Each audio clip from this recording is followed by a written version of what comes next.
Oh, what a beautiful morning. Oh, what a beautiful day. I got this wonderful feeling. Everything's going my way. Wow, man. I'm sure glad I got those doors painted last night. Letting them dry, they're gonna cure. Now, here's all the doors. All these doors I got done painting. See how nice they look?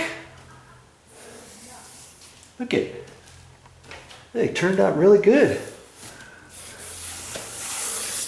And they're not perfectly smooth now. If you really look at them real close, you see there's just a slight little texture to them now.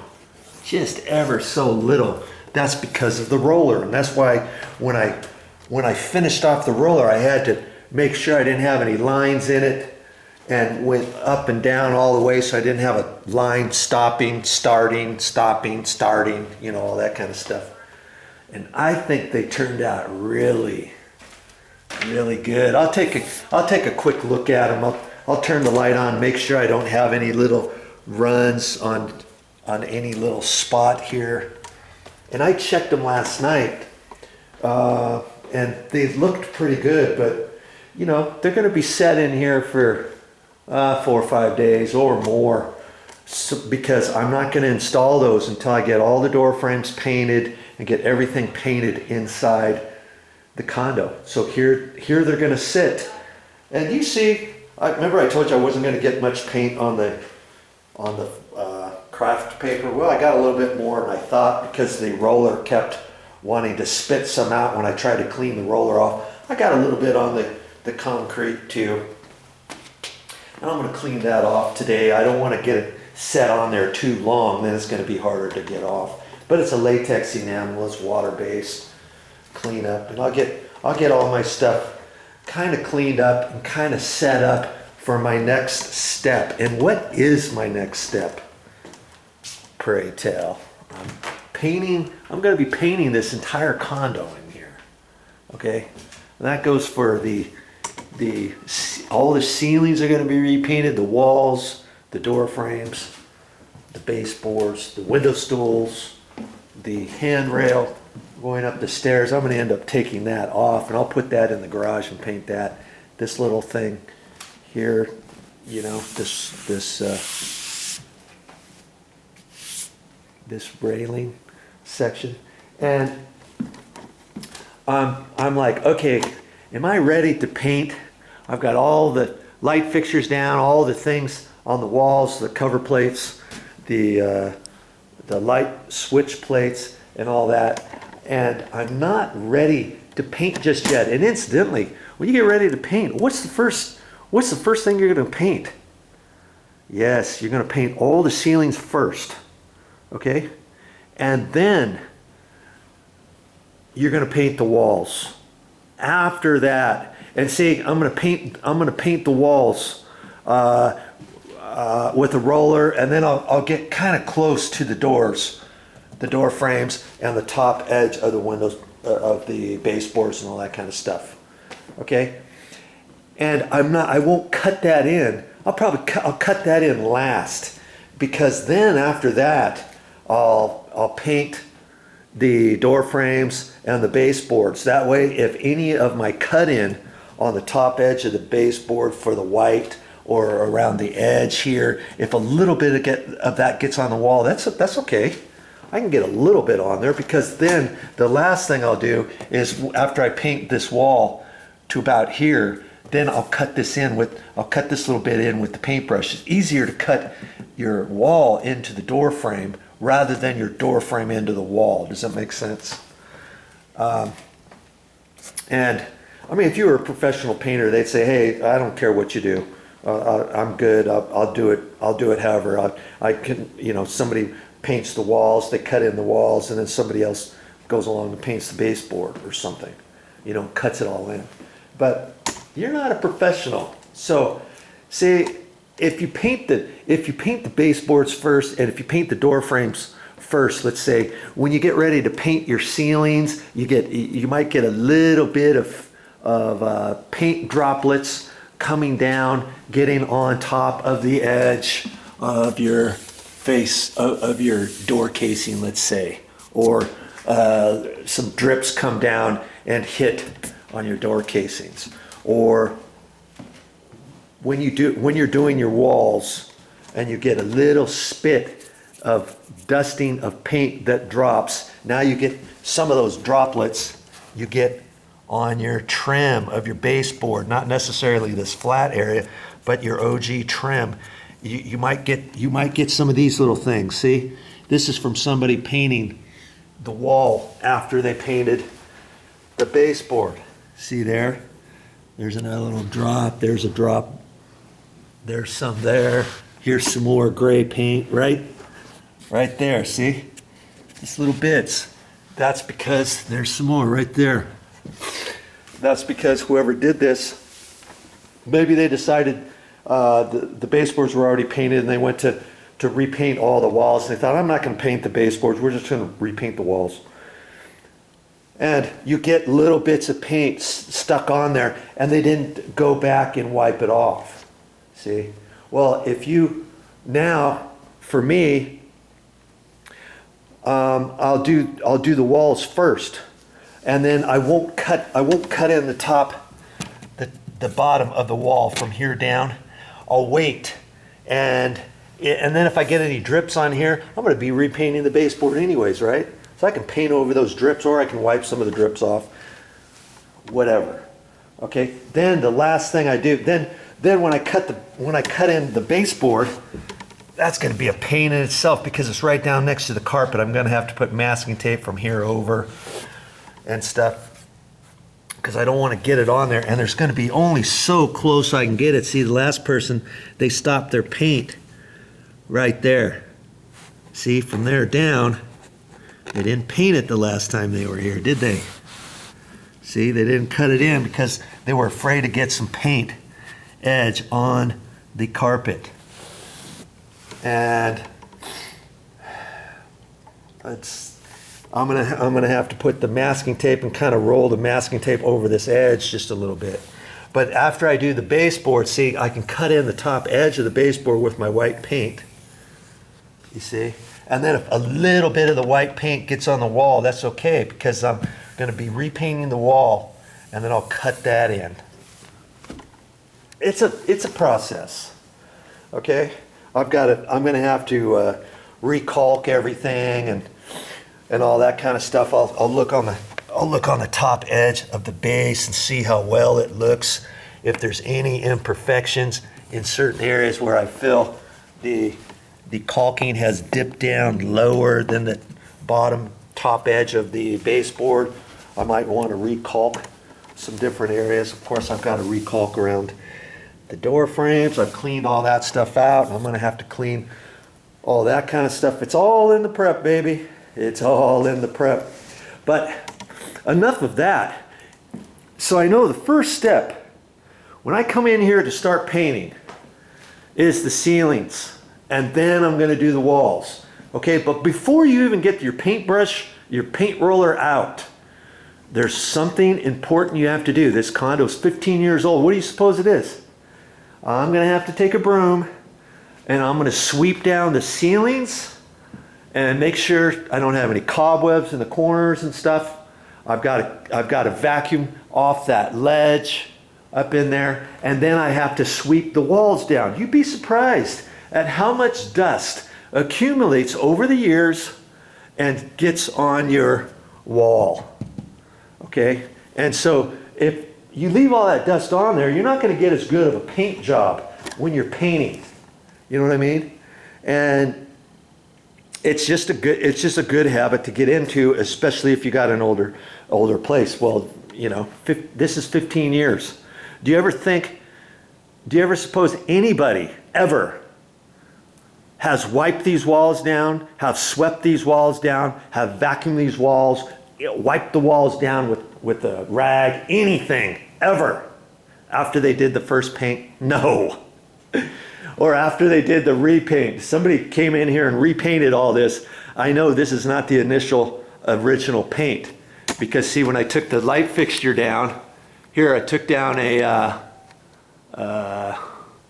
just a little track light section there, see? Okay, that was the color of the initial paint. See there? They didn't take that down, they just cut around it. Well, I took it down because first off, it was crooked.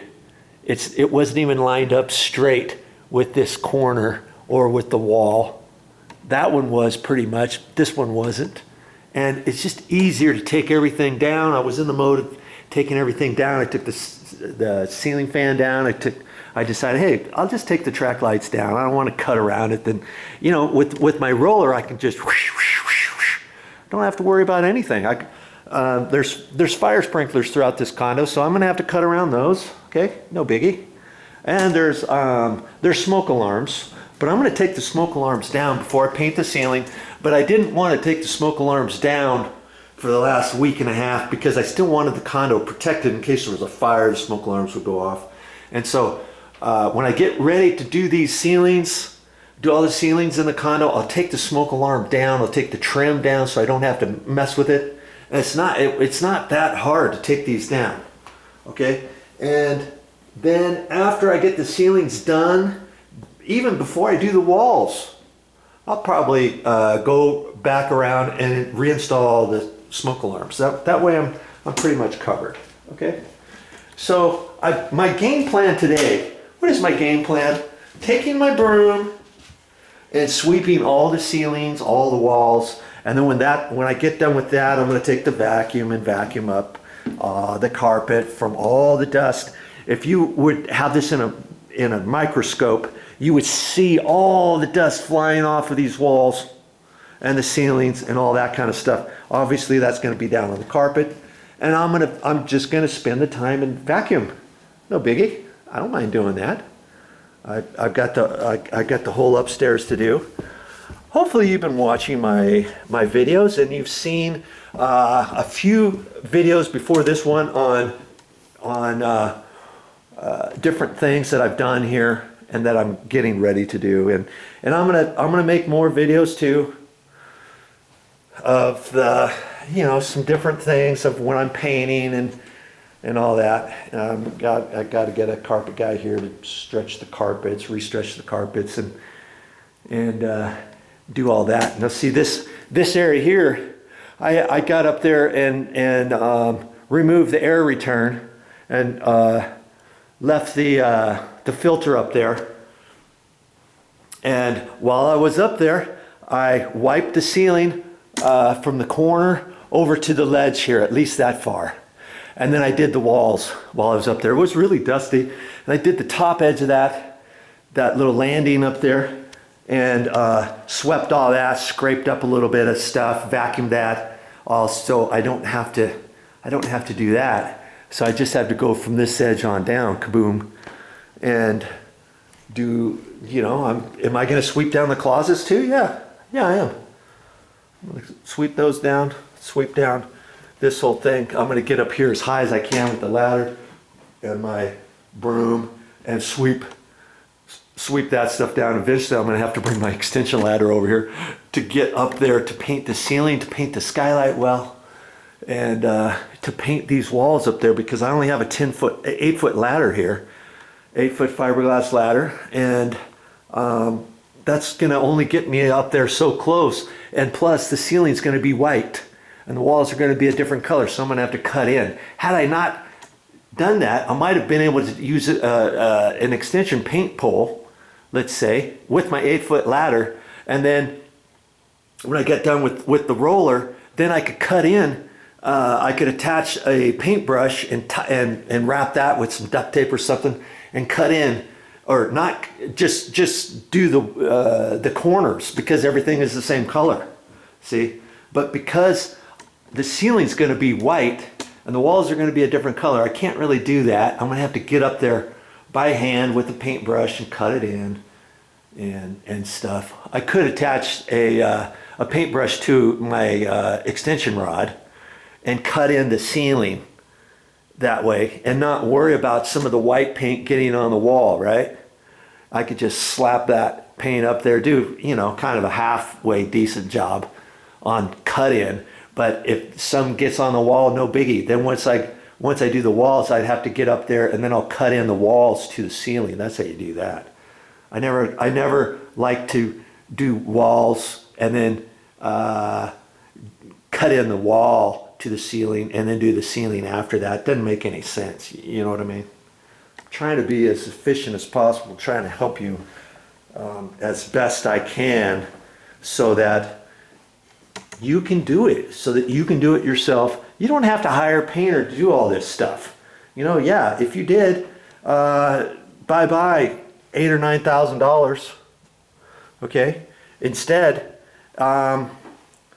you got to pay for some paint, and it pretty much after that, it's manual labor, you know?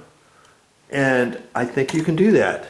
All right, enough of that. I'm gonna get things situated down in the garage, and then hightail it up there to the ceiling and start wiping these walls down. Oh, and this, see, there was another air return way up there. And so while I was up there, I got up on that landing. There's a little landing up there, see? And I've already vacuumed all that. I've wiped down the ceiling from this area here, from here down to here, and I did the wall section there, so I didn't get any dust and stuff on top of here. And then I swept that, and then I actually used my vacuum with the vacuum attachments and vacuumed the top of that and the top of that over there as well, so I don't have to get up there. So I'm gonna have a nice easy day today. And man, it took me all day getting those doors prepped and painted and figured out. By the time I got the roller out, it was close to 4 o'clock yesterday, and I thought, I want to get these done. We're in the middle of winter, and we got kind of a hot spell right now in the low 60s, believe it or not. Mid-winter in the low 60s? Are you kidding me? And so it's going to be like that for another 4 or 5 days. So I thought, hey, I'm going to paint the doors now instead of painting the condo. If it turns cold, it's going to turn cold in 4 or 5 days, and we're even going to get some snow. I'm like, hey, no problem. All my doors are painted, and I'll be working inside the nice warm condo, doing the painting in here and stuff like that. Because if it was lower than 40 degrees, did you know you're not supposed to paint if it's lower than 40 degrees? Because the paint buckets, paint cans tell you it's not recommended to do that, especially if you're going to paint semi-gloss doors. You're going to have a heck of a time having the paint go on there properly and having it dry and cure properly. As it is, these are going to be sitting out here for, probably, like I say, 4 or 5 days, maybe even more, because there's no need for me to take these into the condo until all my painting's done. So I've got to prep the walls. I've got to caulk certain areas on here and around the window openings and the window frames and door jambs in certain areas. I've got to do some caulking and stuff. Then I got to do all the painting, and I'll do all of the painting, all the ceilings, all the walls, all the baseboard, all the door frames, all the window stools. I'll get all of that done before I even bring these doors back into the condo. Okay, and as for that, here's a garage door that goes from the condo to the actual garage. This one I didn't paint yet. I've got it cleaned, I've got it sanded, I've got it wiped down, and I think what I'm going to do is I'm going to paint this one in place. This is a solid core door. It's 1 3/4 inches. It's really heavy, and I'm going to be changing the hardware on it and stuff, and I don't have the hardware just yet. It's got a self-closing hinge on the top, self-closing hinge on the bottom, so I can't just pop this off with 3 hinge pins and set the door down. You see what I'm saying? And if I did that, then I'd get the cold air, because we're in the winter, from the garage coming into the condo all day long. And then, after I painted this, I would be like, okay, I'm gonna have to put it back up, and I want to let it cure for 3 or 4 days before I put hinges back on it case I get any paint up in here. I don't want the hinges to stick on there. I don't want door handles to stick and stuff. So as it is, what my thought here is I'm going to take this weather stripping out. Okay, it's in a groove there for the door jamb, because the door jamb is going to be painted too. And I don't really care about these old hinges. I'm going to be replacing these with some different hinges. So I'm going to paint this door in place with the paintbrush and stuff. If I get a little paint on these door hinges, I don't really care. Okay, but I'll do the best I can on this, and I'm going to paint this all in place. I will take the deadbolt out, take the doorknob off, and then I'll just, when I get done painting the door, I'll just leave it pushed up in here. And worst case scenario, you know, the door's going to be like this when I'm not here. Okay, granted, I'm going to get a little bit of air coming in from the garage, not a whole lot, and the holes through where the doorknobs are. And I took the door shoe off the bottom, so I've got air coming in through there. But at least this will kind of keep some of the cold out, and I'll just let the door sit here, you know, curing for 5 or 6 days before I decide to put new hardware on it, put the new handles on, and all that kind of stuff. And initially, when we got this condo, Momi wanted me to change the locks on here, so I changed the keys for these two and for the front door. I took them out. I actually took them to a locksmith guy. He did it at his office. It saved me about 75 to 100 bucks because he didn't have to send his mobile van unit over here and do them in place. You know, anytime you do it something like that, it's going to cost you about 100 bucks more. So 75 to 100 bucks more. Okay, and so that was to keep this door locked and secured, to keep the front door locked and secured, in case somebody were to open the garage. Maybe the last person has one of the garage door openers. Maybe they wanted to come in here and mess around or something. You never know, right? And of course, when we got the place, did the last previous owner have any of the handheld remotes to open up the garage door? Of course they didn't. They never do. Okay, so my thought is, and this is what I'm doing, when I don't have the doorknobs on here, after I get it painted, obviously it's going to be unsecured, the garage, right? Well, it is going to be secured, because what I did is I unplugged the garage door opener up there, and I actually, you know, all garage doors have an area here where you can lock it. Okay, so I locked that last night because I left all my stuff in here, and this morning I thought, I better unplug that. That way, in case we come in here and we want to open the garage, and we hit the garage door button here, nothing's going to happen. Because if you got the power on, if you turn that on, it's just going to kind of buzz. And then hopefully there's a button on there. If it heats up, it'll shut off. But it's going to try to open, you know what I mean, with it locked. So in case you ever lock it, you go on vacation or something, you know, remember to unlock it before you before you try to open the garage door. And so there's our lock, you know, because these two locks here are going to be off, because I'm going to paint this door in place. I don't know when I'm going to paint that. I was thinking of having a nice easy day today, because I stayed here till at least, what was it, 8 o'clock before I left. So when I first started painting these with my mini roller, and before I did the mini roller, I had to use a paintbrush and paint all of these in here. Boom, boom, boom, boom, boom. On front and back side of all the doors. Okay. Once I did all that, that took me a while in itself. Once I did all that, then I was ready for the paint roller. Okay. So by the time I got to start on just the rolling for the mini roller, it was like 4 o'clock. And I got out of here at 8. So in 4 hours, I did all of these doors with the mini roller on both sides, on the edges, and the back side, the front side, the panels, all that. Got it all cleaned up. 4 hours. I thought that was pretty good. And so I'm a little tuckered out today. So I don't think I'm going to get into the paint today. I think I might save this door and paint this door tomorrow, which is no biggie. I'm gonna I'm going to be a sweeping fool here in a minute. All right. So that's what's on my agenda today. What are you doing? I hope you're doing something good. Well, that's all I got for this time.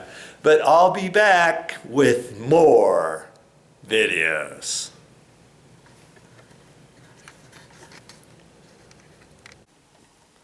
Well, well, well. We've got an interesting dilemma. Not a dilemma, an interesting development going on with this condo. Initially, I was just going to be painting everything in here, painting the ceilings, the walls, the doors, the door frames, the baseboard, the window stools, the stairwell, up in through there, all that kind of stuff. And because I was looking at these carpets, and these carpets are 4 or 5 years old. They're still okay to a certain extent. I was going to have a carpet guy come in here and stretch the carpets. And the one thing I didn't like about the carpets were, see the stairs? I mean, they've already been cleaned, but you can see the wear marks where you go up and down the stairs right in the middle. There's nothing we can do about that. And we were talking about the fact, and see up here, this carpet looks pretty good. This carpet here looks pretty good, doesn't it? You know, other than the stairs, this carpet here, we were planning on getting this restretched. And there's a couple other areas that were going to have to be restretched right in there. And this was going to be looked at, and I was going to have them restretch, you know, pull up an edge and restretch this area too. Because we were thinking, hey, let's just live with this carpet here for now, for another couple years, and then replace the carpet. And we were thinking about that. And we were also thinking about the fact, this wood flooring down here. We were looking at that. That's looking a little tired, but it's still doable. And we thought, well, when we take up all the carpet, maybe we'll take out this flooring, you know, in a few years or so.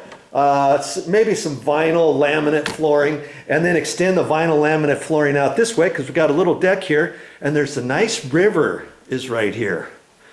So you know good and well, if we leave this carpet too long, going back and forth in here and outside and all that, this carpet's not going to last very long. And if we replaced all the carpet with new, I think I would rather have this laminate flooring coming all the way through here. You know what I mean? And so then the question became, Momi was talking like, well, she wants to get new appliances for right now. Well, she could get new appliances and we could slide them right in exactly where they go from before, right? Right over this flooring and stuff. But she was talking like, I want to redo the kitchen area too. And I'm like, what? You want to take out the counters? Here, this is black tile countertops and a little backsplash there. And these cabinets, she was talking like, maybe in a couple years, we would go ahead and replace those, you know? But then you've got the fact of how is the transition going to affect the flooring. If we were to put flooring in before that, then you have to put the cabinets exactly in the same place and all this kind of stuff. And she started thinking like, hey, you know, maybe before we move in here, maybe we should just go ahead and take the cabinets out,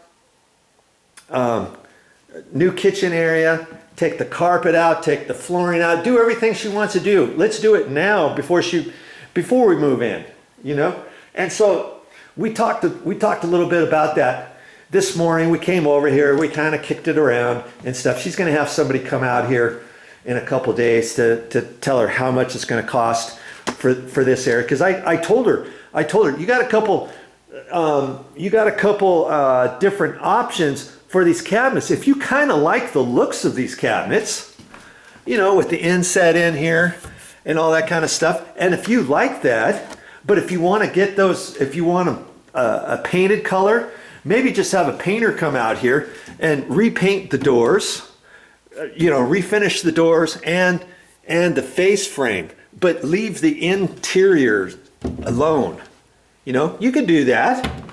That's one way to save some money. And she says, but she likes the self-closing cabinet doors. She doesn't like this kind of business. And I said, well, we might be able to replace these hinges with the self-closing hinges. The same thing with the self-closing drawers. We could probably change that out and leave all of these cabinets alone. There's an option, right?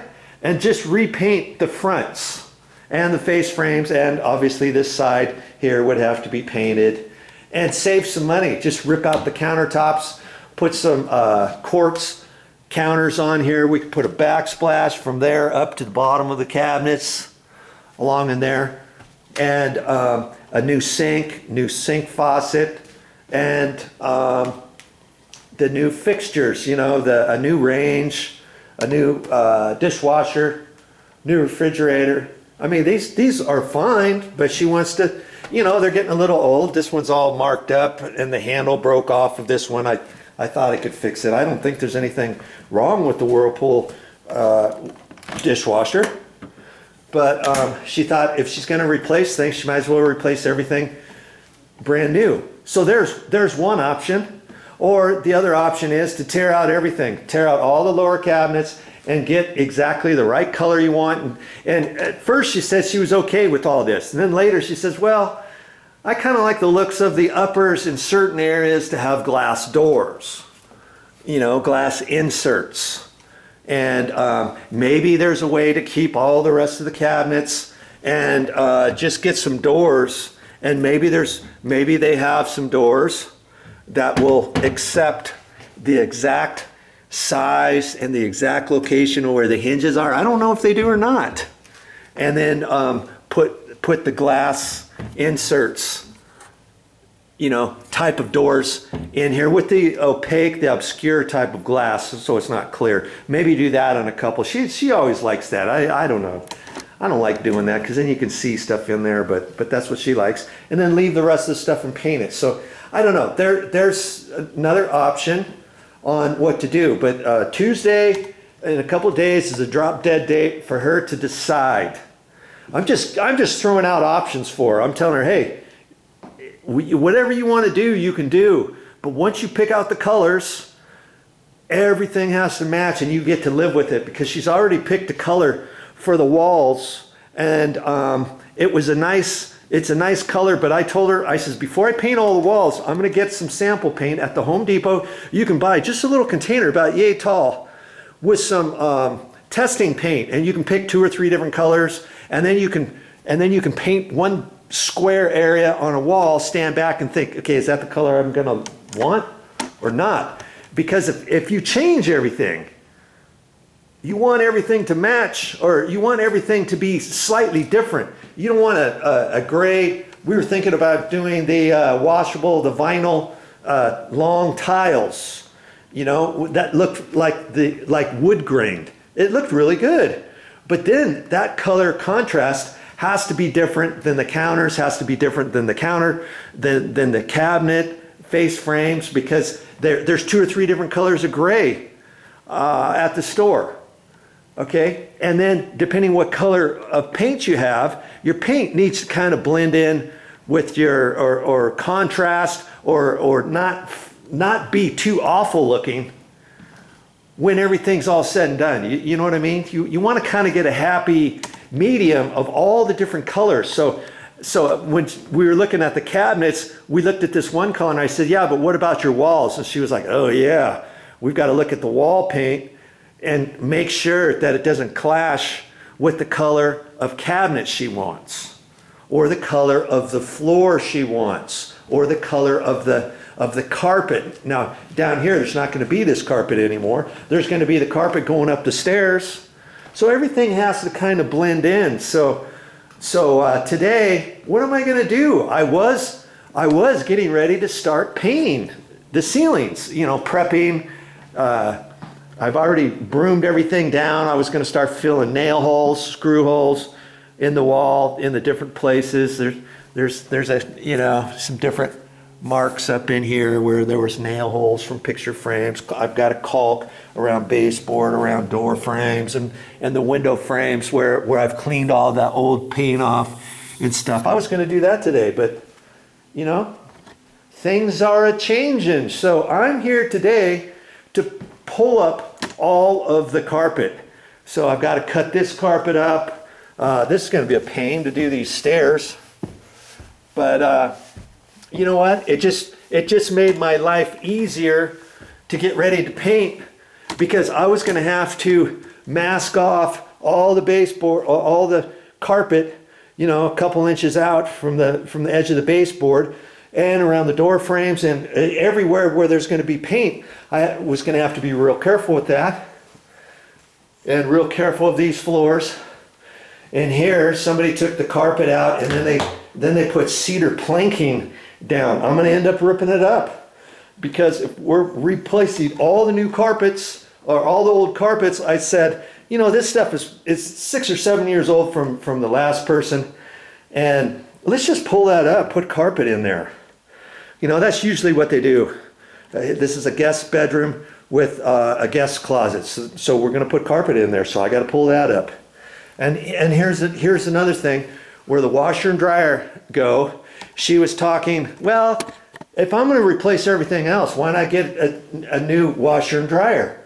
Okay, so we're going to get a new washer and dryer. So then the question became, how does the floor look in that area? Is that something we want to pull up now and replace it, since we're replacing all carpet and all that kind of stuff?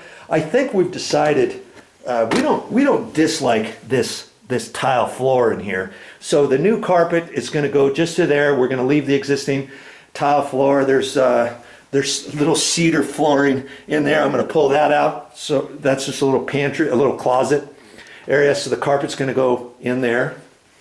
And she's like, maybe let's put in a stackable washer and dryer. So, you know, LG has some real nice ones, and Samsung, I think it's Samsung, they have some nice stackable ones way up high. And I think we'll do that. And if we do that, we can have all of this area here. We can maybe put a cabinet in there, or some additional shelves or something, because you don't really use all that stuff up there anyway. You can't reach it, right?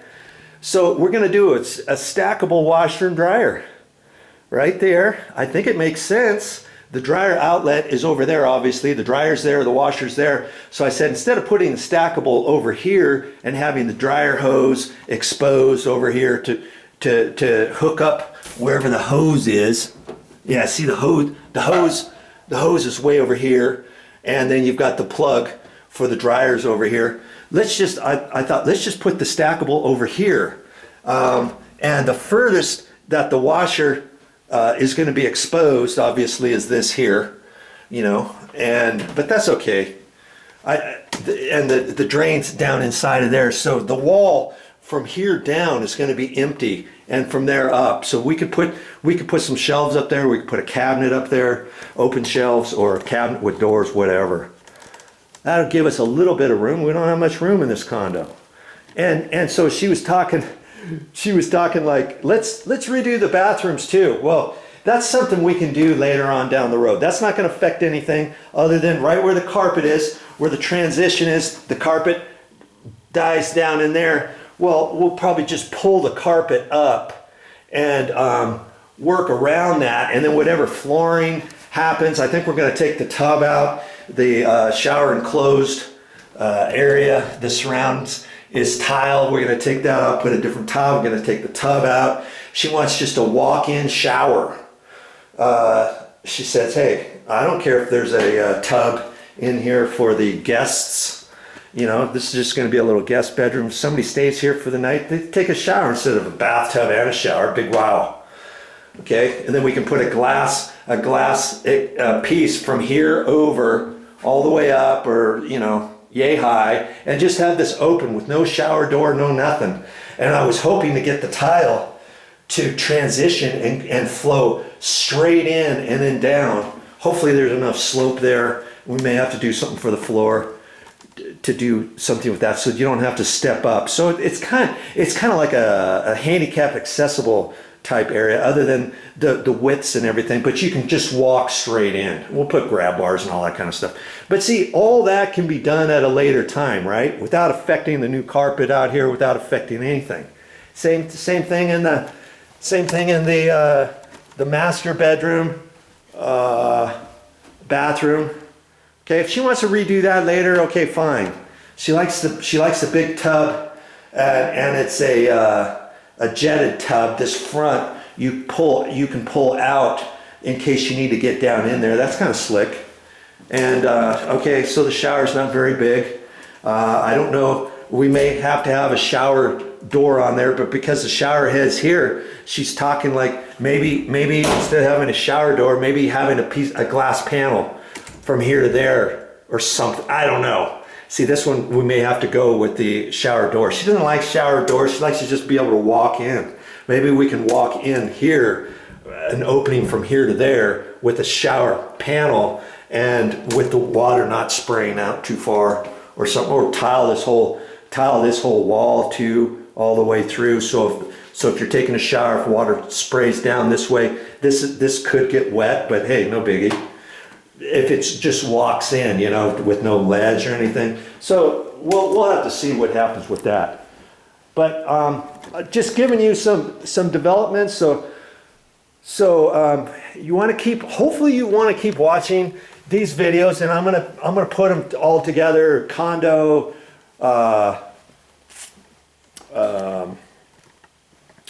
refurbishing a condo, or condo enhancement, episode 1, 2, 3, 4, 5. Who knows how many, you know, who knows exactly how I'm gonna title it. But I'll have everything from start to finish, so you can see all the different things that you have options. Hey, if you don't need to move into your condo right away, or your apartment, or your duplex, or your fourplex, your triplex, whatever it is, if you've got a few extra months, you might, and if you decide later on, oh, I want to do this, that, and the other thing, maybe you should just bite the bullet and do it all right now. You know, if you have the time, if you got the money, if you don't have the money and you want to save up, of course you can save all this like we were planning on doing to begin with. Of course, this carpet can be saved. You can re-stretch the carpet, and you can replace the carpet or later on with vinyl planking that goes all the way through here. When you got enough money, you can rip this up later and work around the cabinetry and all that kind of stuff. And you can do that later. You can save money.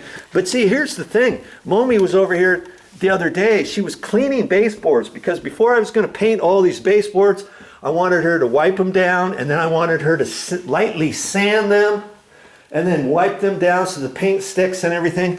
And see, here's all of her stuff right here. She's been cleaning them for a couple days now, and every once in a while she has seen little areas that were marked up on the bottom edge of the baseboard, almost look like piss, like dog pee or cat pee. And we knew that there was a dog or a cat in here from before, because we can see marks here at the top of the stairs, and it looks like there used to be a gate that went across here. And then when you come down here, it looks like there was something right here at the bottom of the stairs. See, there's a couple screws there, and then it looks like there's some remnants of self-adhesive tape that was on the wall that they pulled off, and it came across and it tied into this somehow. Okay, and there's also a cat door in here. See? There's a cat door, so I don't know if there was a cat in here before, or if there was a small little dog, and they probably put their food in here, their poop box in here. But you know, we can't really smell any urine in here. It actually smells pretty good.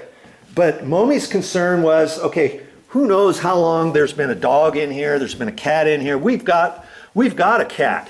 And so here's Mommy's thought. If our cat comes over here, if she smells another cat has been in here, she might start pissing, you know, to hide the other smells. Now she's not a cat that She's never done anything inside the house except in her poop box. But we don't want her to get the wrong idea or anything like that. And because we're planning on changing out these carpets anyways later on down the road, hey, we've decided let's go ahead and do it now. And so once I pull, the thing I'm getting at is once I pull up all this carpet and the carpet pad, I can go around all of the edges very carefully and look and see if there's any urine marks anywhere. I can take my Kills. I got some primer called Kills that will treat those areas. I can first take my simple green, spray down in there and wipe in there with a sponge, with a rag, a brush, let's say, in the different areas where I see, okay, there's a spot, there's a spot, there's a spot, here's a spot.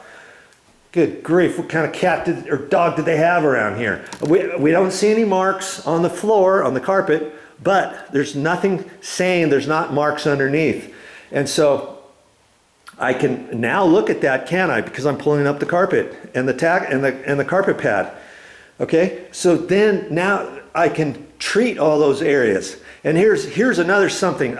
Now I don't have to cut in around the bottom of the baseboard, around the bottom of the door frames. I don't have to put any drops down to paint the ceiling, to paint the walls. I don't have to do any of that, do I? Once I pull this carpet up. So there's something else that's something I can take care of now, right? And there's another little cedar planking floor in this little bedroom. They did it as an upgrade. But every time I walk in here, there's a squeak right in here somewhere. Now it won't squeak, of course, when I walk in here. But there is a definite squeak, and then there's a panel here that's cracked, and I can feel it, the raised edge on there, and I don't know, it just doesn't look.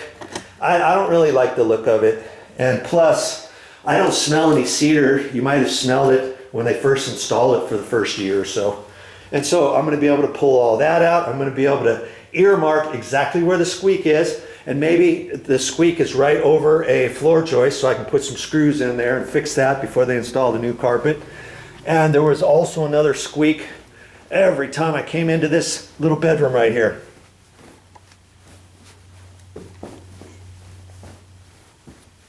Come on, where is it? Isn't that funny? When I want it to squeak, it won't squeak. But there's a squeak right in this area. Each time I come into here, I can hear it, and I think, my word, do I want to hear that every time I walk into this bedroom? Well, once I pull up the carpet and the pad, I'll be able to see if I can't fix that squeak. Depending which way the floor joists are going, I'll put more screws into the floor joist, check it out, see if I can't fix that squeak. So there's something else I can do now that I'm going to be pulling up all this carpet and all that kind of stuff. So, think about your projects. Think about, do you have enough time? Do you have enough money to do it now? Now is the time to do everything if you got the time before you move in, right?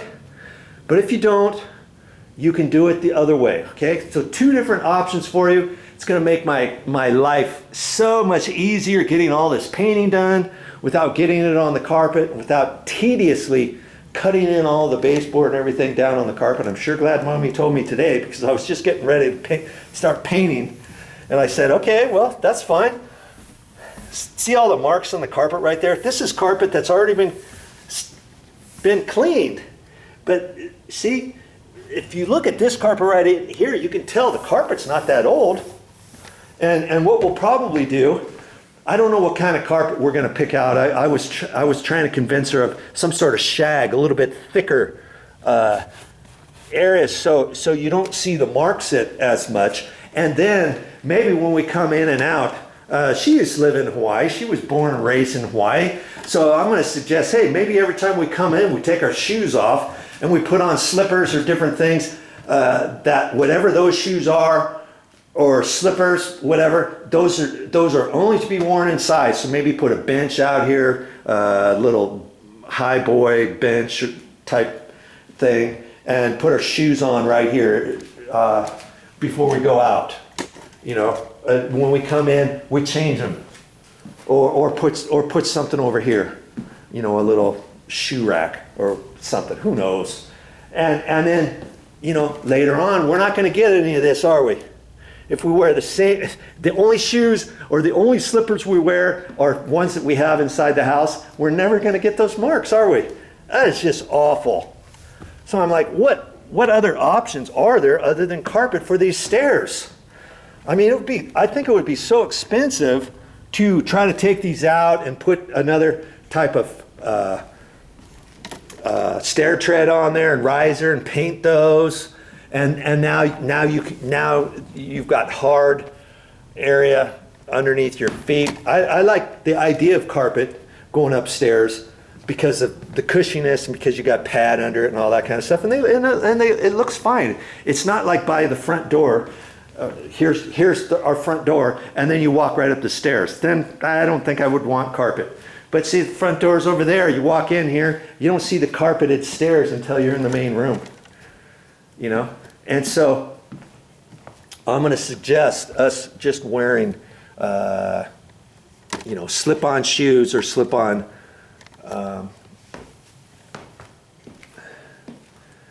slippers, you know, and just wear those inside the house. I think she'll go for that. Yeah. Okay. I guess I'm going to get busy and start taking up this carpet.